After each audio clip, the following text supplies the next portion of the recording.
Le syndrome ? Ai-je verrouillé la porte ? Vous quittez la maison, les bras chargés de sacs, les pensées déjà tournées vers la journée qui vous attend. Quelques minutes plus tard, une inquiétude sournoise vous traverse. Ai-je bien verrouillé la porte ? Vous essayez de vous souvenir, mais l'image du geste précis est absente. Pas de panique, ce bug quotidien est en réalité une conséquence directe de l'automatisation de vos actions répétitives. Lorsque vous fermez une porte ou éteignez une lumière, votre cerveau peut envoyer cette tâche dans ce qu'on pourrait appeler le mode pilote automatique. Ici, c'est votre mémoire procédurale qui agit, une forme d'apprentissage à laquelle vous ne réfléchissez même plus. Résultat, l'action se déroule sans grande implication de votre mémoire consciente et donc sans laisser de traces claires dans vos souvenirs. Vous l'avez fait, mais c'est comme si vous l'aviez oublié en direct. D'un point de vue neuroscientifique, c'est une stratégie d'efficacité. Le cerveau économise ses ressources pour se concentrer sur des informations qu'il juge plus prioritaires, souvent celles liées à vos préoccupations du moment. Manquer un détail comme « ai-je tourné la clé » devient presque inévitable. Un fait encore plus intriguant, quand vous êtes stressé ou distrait, la probabilité de ce glitch mental augmente. Votre esprit priorise vos inquiétudes, reléguant au second plan même les habitudes les plus critiques. Lire sans comprendre. Vous êtes confortablement assis, un livre à la main. Les lignes défilent sous vos yeux, mais à la fin de la page, une réalisation frustrante vous frappe. Vous n'avez retenu absolument rien. Vous relisez, mais votre esprit dérive encore, piégé entre une liste de courses à préparer et une conversation passée. Bienvenue dans le monde du lire sans comprendre, un état où le cerveau, bien que techniquement opérationnel, décroche complètement. Ce phénomène se produit quand le cortex préfrontal, chargé de la compréhension, passe en veille alors que vos yeux continuent de scanner le texte. Scientifiquement, c'est ce qu'on appelle l'esprit vagabond. Des études montrent que ce vagabondage perturbe la capacité du cerveau à traiter les informations extérieures, ce qui impacte directement votre mémoire et vos capacités de compréhension. Plus intriguant, ces pensées errantes sont souvent liées à des distractions internes comme le stress, des rêves éveillés ou des préoccupations actuelles. Fait intéressant, les personnes dotées d'une mémoire de travail faible sont plus susceptibles de tomber dans cet état, particulièrement avec des textes complexes. Cependant, il existe une solution prometteuse, la méditation et la pleine conscience, qui renforce la concentration et réduit ces épisodes de lecture fantôme. L'effet McCullough. Imaginez que vous êtes devant votre écran, fixant deux séries de lignes, des grilles pour être exact. Les lignes horizontales sont rouges, les verticales vertes. Un exercice simple, presque hypnotique.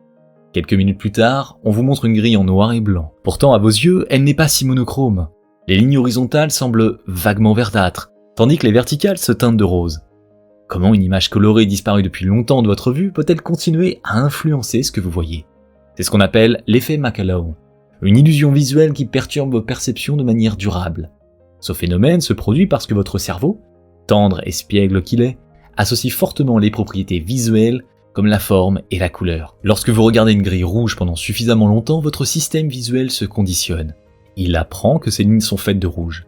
Une fois les couleurs retirées, il ne peut s'empêcher de compenser ce qu'il pense manquer. Le résultat, des couleurs inexistantes, s'ajoute à l'image, comme si votre cerveau peignait directement dans votre champ de vision. Ce n'est pas juste un tour de passe-passe temporaire. Ce bug visuel peut durer des heures, voire des jours, selon la durée de votre exposition initiale. Cette illusion révèle quelque chose de profond sur le fonctionnement de votre cerveau. Il ne se contente pas de recevoir passivement l'information de vos yeux. Plutôt, il joue un rôle actif dans la construction de ce que vous voyez, parfois jusqu'à l'inventer complètement. L'effet McCullough est un rappel saisissant de cette vérité. Nos perceptions sont bien moins objectives qu'on aime à le penser. Les objets cachés en pleine vue. Imaginez, vous cherchez vos clés partout, vidant vos poches, retournant les coussins du canapé. Vous commencez presque à soupçonner un mystère inexplicable, jusqu'à ce que vous réalisiez qu'elles sont dans votre main.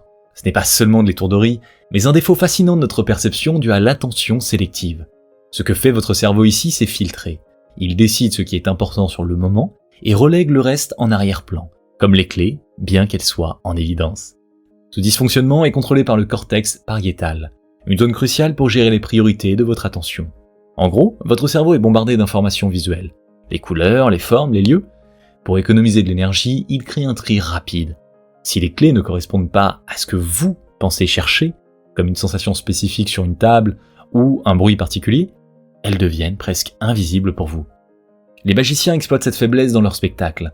En manipulant votre focus avec des gestes ou des distractions visuelles, ils détournent votre attention des éléments essentiels. Résultat, vous ne voyez pas l'essentiel même s'il est sous votre nez. Fait étonnant, dans le célèbre test du gorille invisible, près de 50% des participants ratent un figurant déguisé simplement parce qu'ils sont concentrés sur une tâche spécifique. Fascinant, non? Dire le mauvais mot. Imaginez, vous êtes tranquillement en train de complimenter la décoration d'un ami quand soudain, au lieu de dire « ton canapé est magnifique », vous lâchez un inattendu « ta chaise est magnifique ». Inutile de préciser que tous les regards se tournent vers vous et vous vous demandez ce qui a bien pu se passer dans votre cerveau. Ce n'est pas simplement une maladresse verbale, mais un dysfonctionnement fascinant du traitement linguistique.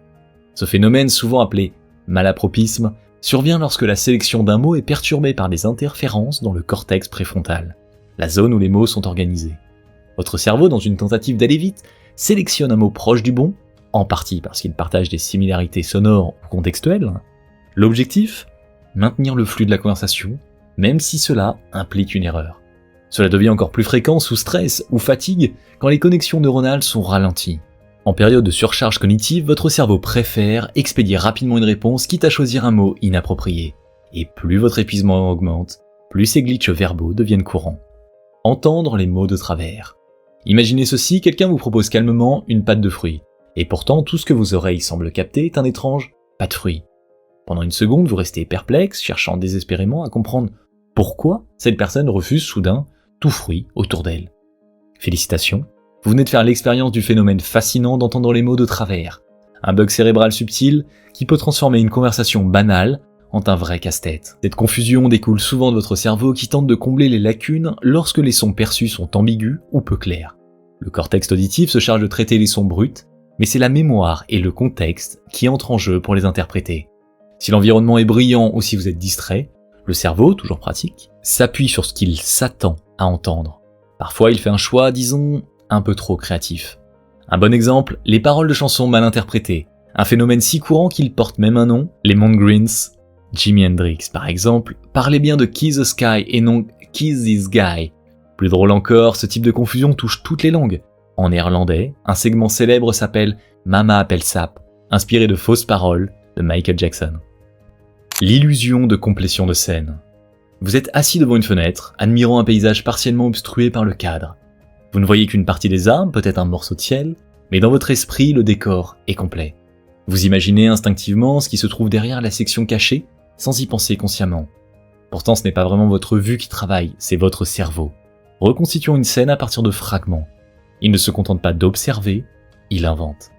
Cette capacité vient d'un travail d'équipe entre vos yeux et votre mémoire.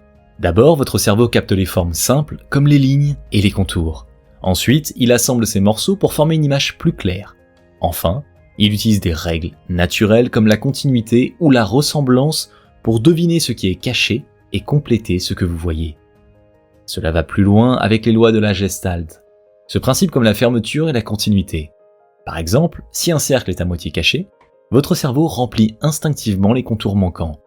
Cette mécanique est tellement automatique que vous n'y prêtez jamais attention. Et bien sûr, ce que votre cerveau ne peut pas combler, il peut tout de même oublier.